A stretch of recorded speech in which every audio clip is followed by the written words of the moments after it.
Dear students, आज हम first row transition series elements के रासायनिक गुणों में उनकी उत्प्रेरकीय सक्रियता को पढ़ने जा रहे हैं। मैं डॉक्टर पूर्णिमा दीक्षित आपको BSc second year first unit पढ़ा रही हूँ। उत्प्रेरकीय सक्रियता आप पहले से भी पढ़ चुके हैं। उत्प्रेरक क्या होते हैं? जो कि अभिक्रिया की गति को बढ़ाते हैं। ये हम 12th से ही पढ़ते आ रहे हैं कि कैटलिस्ट कौन होते हैं, जो कि क्रिया की गति को या तो बढ़ाते हैं या घटाते हैं। उत्प्रेरक दो प्रकार के होते हैं, समांगी होमोजीनियस या विषमांगी हेट्रोजीनियस।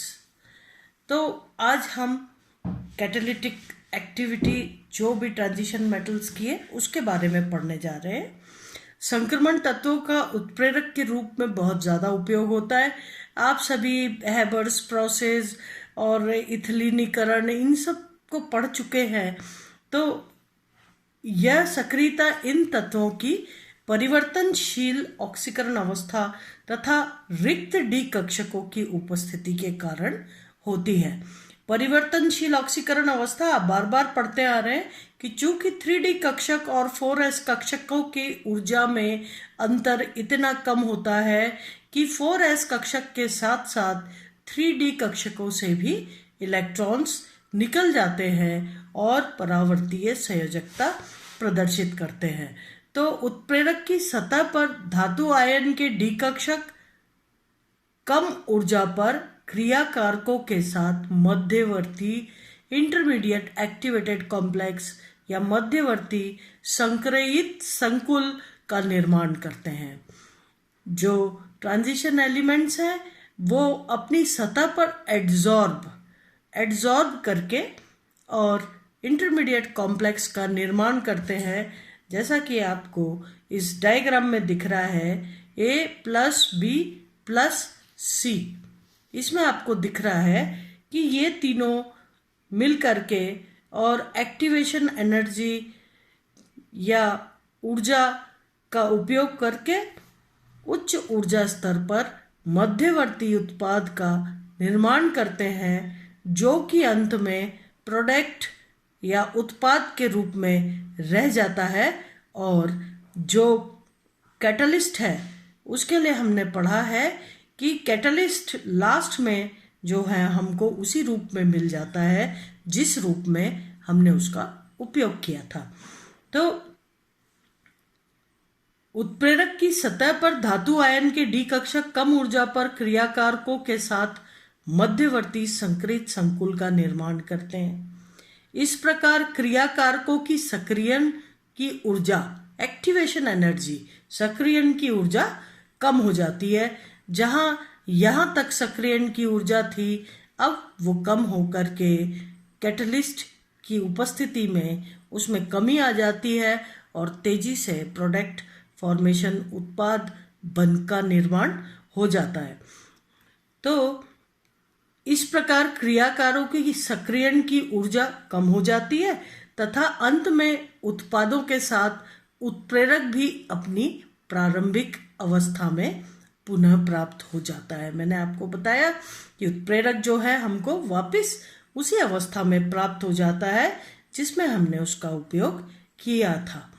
तो उत्प्रेरक का कार्य करते हुए संक्रमण तत्व आयन की ऑक्सीकरण अवस्था में परिवर्तन होता है, जो कि अंत में अपनी प्रारंभिक अवस्था में पुनः परिवर्तित हो जाते हैं। उदाहरण ये दिया हुआ है।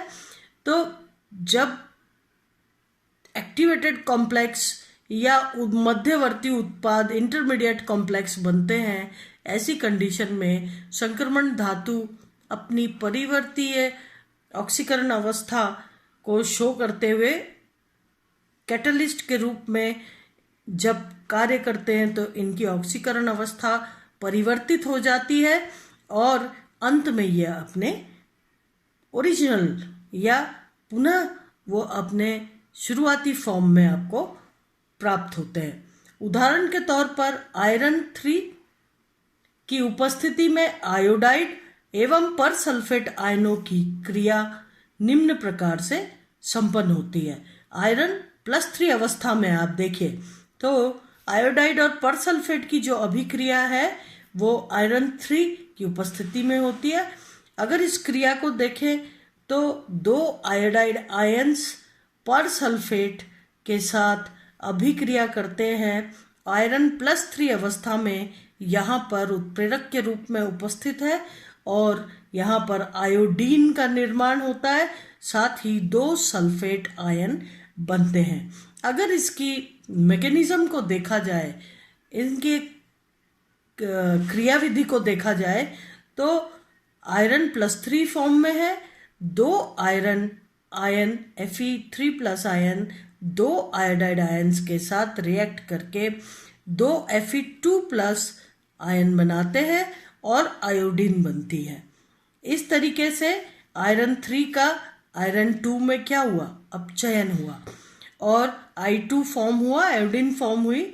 इसके पश्चात जो Fe2+ आयन है ये पर सल्फेट के साथ अभिक्रिया करके वापस Fe3+ यानी ऑक्सीकृत हो जाता है और 2 सल्फेट आयन बनते हैं।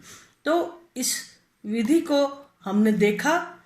इसी तरीके से यदि वेनेडियम पेंटाऑक्साइड के केस में देखें, हम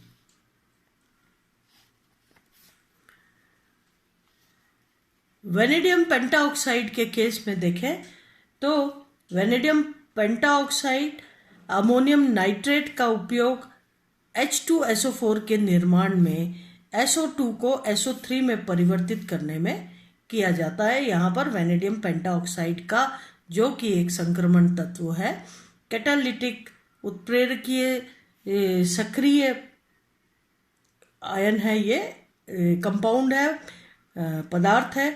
इसका उपयोग अमोनियम नाइट्रेट का जो है इसका और अमोनियम नाइट्रेट का उपयोग H2SO4 के निर्माण में SO2 को SO3 में परिवर्तित करने में किया जाता है। और देखा जाए तो कार्बन मोनोऑक्साइड या कार्बोनाइल से मिथाइल हाइड्रोक्साइड के निर्माण में क्षारीय जिंक क्रोमेट, यहाँ पर जो कैटालिस्ट है वो है क्षारीय जिंक क्रोमेट का प्रयोग होता है। देखिए आप, carbonyl plus hydrogen gas methyl hydroxide बन रहा है, जिंक क्रोमेट जो है वो यहाँ पर कैटलिस्ट के रूप में कार्य कर रहा है। इसी प्रकार से अगर देखा जाए तो प्राथमिक अल्कोहल के ऑक्सीकरण द्वारा एल्डिहाइड के निर्माण में फेंटॉन अभिकर्मक उत्प्रेरक का कार्य करता है। फेंटॉन अभिकर्मक आयरन सल्फेट और ये हाइड्रोजन पर ऑक्साइड, इन दोनों का जो मिश्रण है दैट इज फेंटॉन अभिकर्मक, ये इस तरीके से अल्कोहल से एल्डिहाइड के निर्माण में सहायक होता है।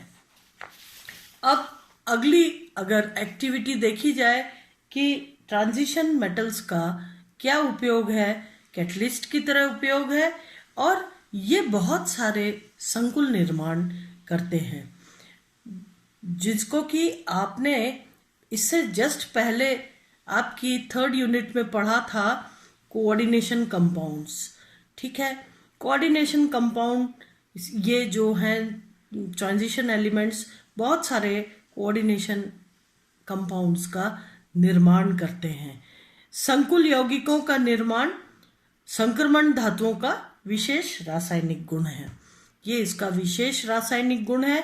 इसका निर्माण अणुओं या ऋणायनों, जिन्हें लिगेंड कहते हैं, आप जानते हैं लिगेंड किन्हें कहते हैं। लिगेंड धनावेशित, ऋणावेशित, उदासीन तीनों ही प्रकार के हो सकते हैं और ये धातु आयन को लोन पेयर ऑफ इलेक्ट्रॉन दे करके एक सिग्मा बंध बनाते हैं।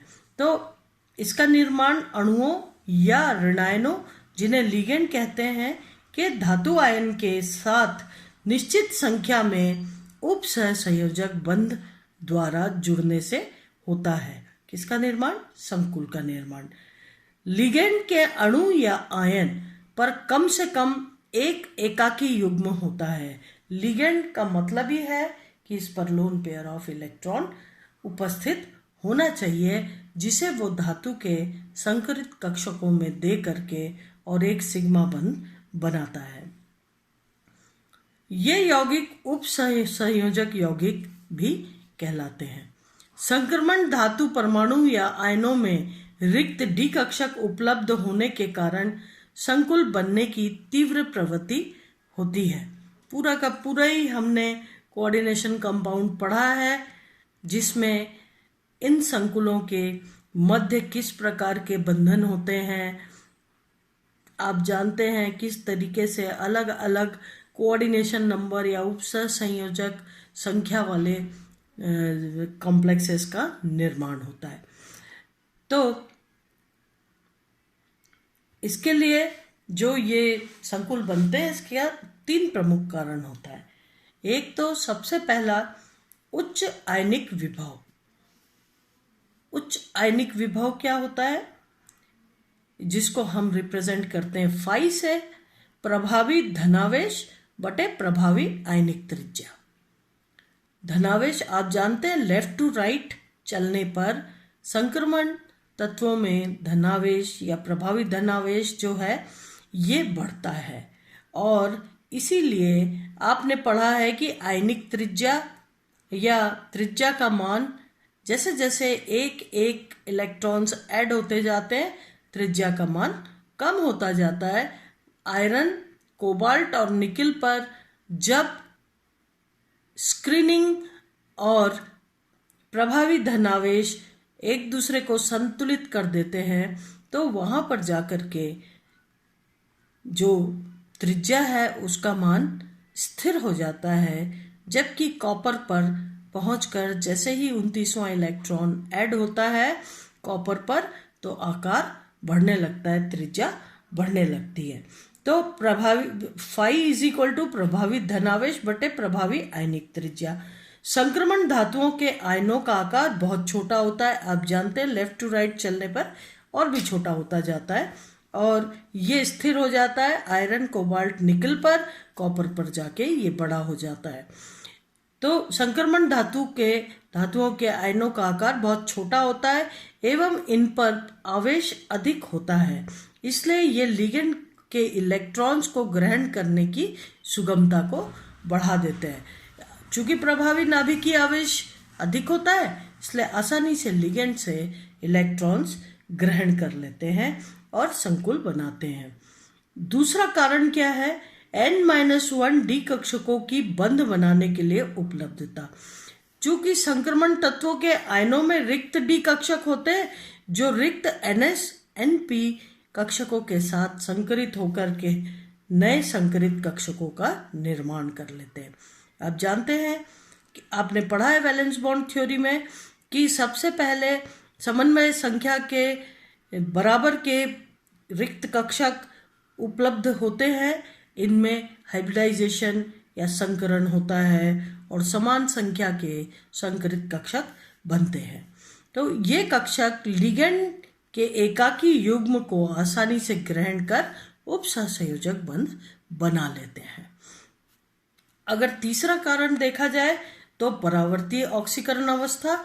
आप जानते हैं, वहां आप पढ़ चुके हैं कि किस तरीके से निकिल टेट्राक्लोराइड और निकिल टेट्रासाइनाइड जो है वो 4 समन्वय संख्या के संकुलों का निर्माण करते हैं, और 4 समन्वय संख्या में भी एक चतुष्फलकीय संरचना बनाते हैं, या उसकी ज्यामिति टेट्राक्लोराइड की चतुष्फलकीय होती है, जबकि टेट्रासाइनाइड, निकिल टेट्रासाइनाइड या टेट्रासाइनोनिकलेट आयन की जो ज्यामिति होती है वो वर्ग समतलीय होती है।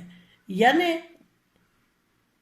निकिल दोनों ही तरह की ज्यामिति प्रदर्शित करता है। इसी प्रकार से कोई एक आयन जो है वो 6 समन्वय संख्या, 4 समन्वय संख्या दोनों ही प्रकार के यौगिकों का संकुलों का निर्माण करते हैं। तो एक ही संक्रमण तत्व विभिन्न स्थायी ऑक्सीकरण अवस्थाएं प्रदर्शित कर सकता है, जो कि आप जैसे देख चुके हैं आयरन के केस में आयरन +2 और आयरन +3 दोनों ही आयंस जो है ये साइनाइड के साथ रिएक्ट करके और संकुल बनाते हैं। एक ही संक्रमण तत्व विभिन्न स्थायी ऑक्सीकरण अवस्थाएं प्रदर्शित करता है, अतः यह कई प्रकार के संकुल बना सकता है।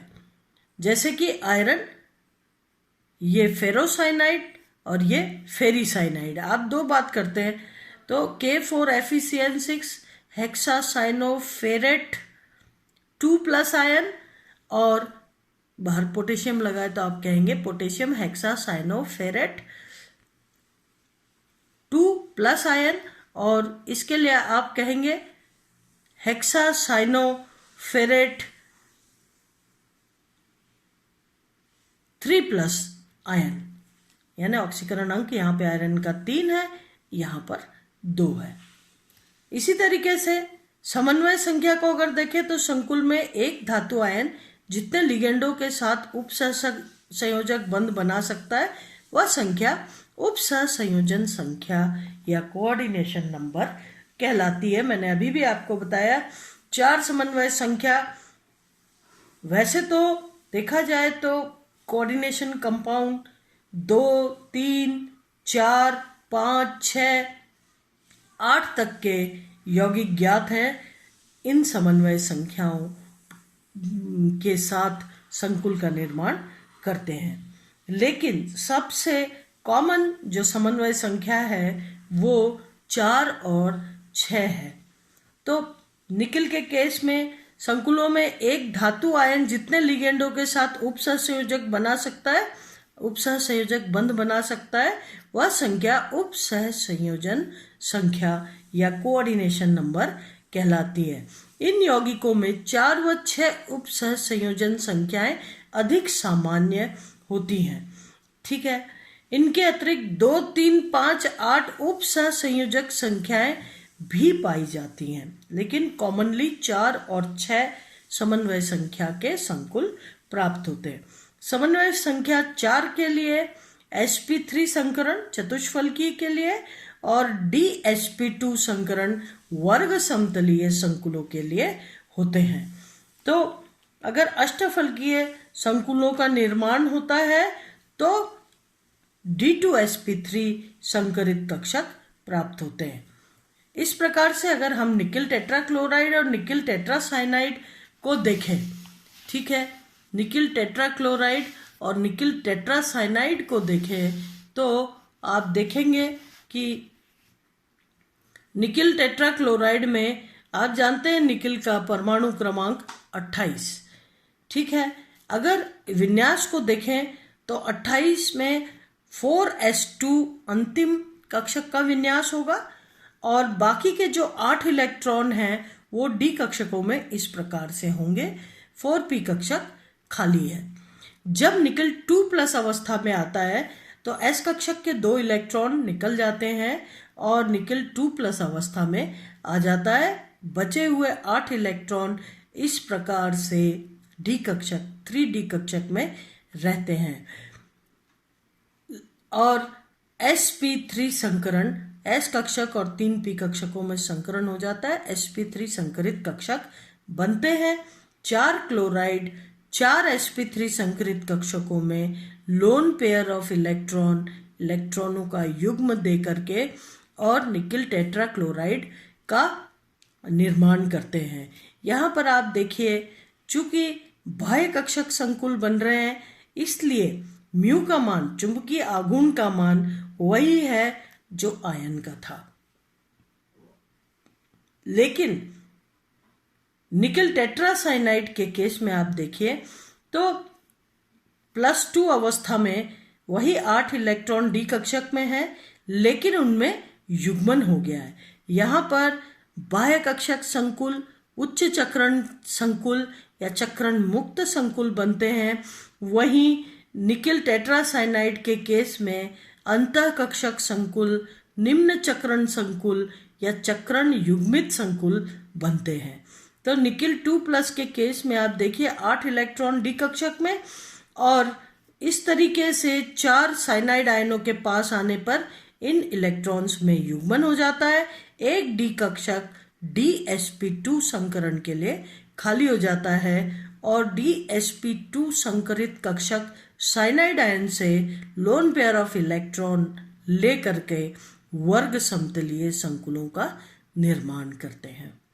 आज हम यहाँ तक पढ़ते हैं और नेक्स्ट लेक्चर में इसके आगे का पढ़ेंगे। धन्यवाद।